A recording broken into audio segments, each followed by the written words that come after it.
내일부터는 접종 인센티브를 확대하는 방역 완화 정책이 시행됩니다. 거리두기 4단계인 수도권에서도 접종 완료자를 포함해 저녁에 6명까지 모일 수 있게 됩니다. 또 식당과 카페는 밤 10시까지 1시간 더 영업할 수가 있습니다. 사실상 위드 코로나로 가기 위한 방역 실험인데요. 그렇다면 우리는 코로나와 공존할 준비가 얼마나 되어 있는지 사회정책부 서영일 기자와 따져보겠습니다. 자, 서 기자, 우리 정부가 위드 코로나로 가기 위한 조건을 제시했죠.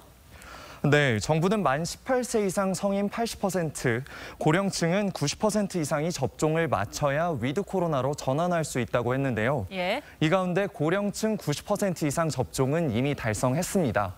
남은 건 성인 접종률인데 오늘 11시를 기준으로 1차 접종자가 성인 68% 수준인 3천만 명을 넘었습니다. 접종 완료자는 성인 기준 40.2%입니다. 아직 40%인데 성인 80% 접종은 한참 먼 거 아닙니까? 접종 속도를 한번 보시죠. 예. 네. 오늘까지 일주일간 나온 접종 완료자는 313만 명 수준으로 일평균 45만여 명이 접종을 완료했습니다.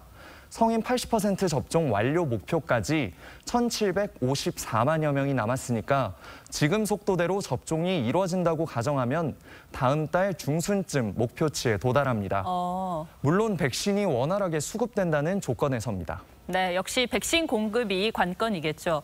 그런데 방역을 완화하면 우리도 영국이나 미국처럼 확진자 수가 폭증하게 되는 건 아닐까요? 그래서 위드 코로나로 전환하더라도 미국이나 영국처럼 마스크 착용 의무까지 한꺼번에 해제하지 않고 싱가포르처럼 단계적으로 해제하는 쪽으로 갈 가능성이 높습니다. 예. 확진자 발생을 감소시키면서 방역도 서서히 완화하는 건데요.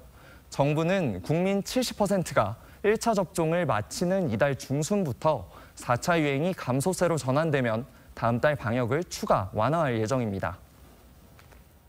추석 연휴를 포함하여 향후 4주간을 잘 넘겨서 적절한 수준에서 유행을 안정화시킬 수 있다면 10월부터는 좀 더 일상에 가까운 방향으로 거리두기를 조정하는 것이 가능해집니다.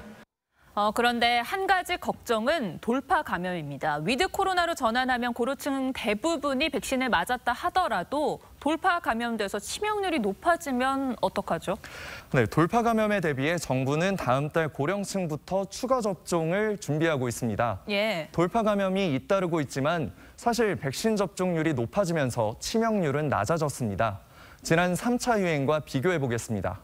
당시 6만 1천여 명의 확진자가 발생한 시기에 누적 사망자는 1,100여 명으로 치명률은 1.81% 수준입니다. 반면 4차 유행은 현재 누적 환자가 10만 명을 넘어섰지만 사망자는 315명으로 치명률은 0.29%에 불과합니다. 네. 백신 접종률이 더 높아지면 우리도 싱가포르처럼 독감 수준인 0.1% 수준까지 떨어질 것으로 보입니다. 다만 독감은 타민플루가 있지만 코로나19 치료제는 아직 개발 단계여서 개발 이후에 위드 코로나로 전환해야 한다는 신중론도 있습니다. 네, 확진자의 대다수가 이제 경증이니까 의료 체계를 위중증 환자 중심으로 바꿔서 치명률을 낮추는 게 더 효율적일 수도 있겠습니다. 서 기자, 잘 들었습니다.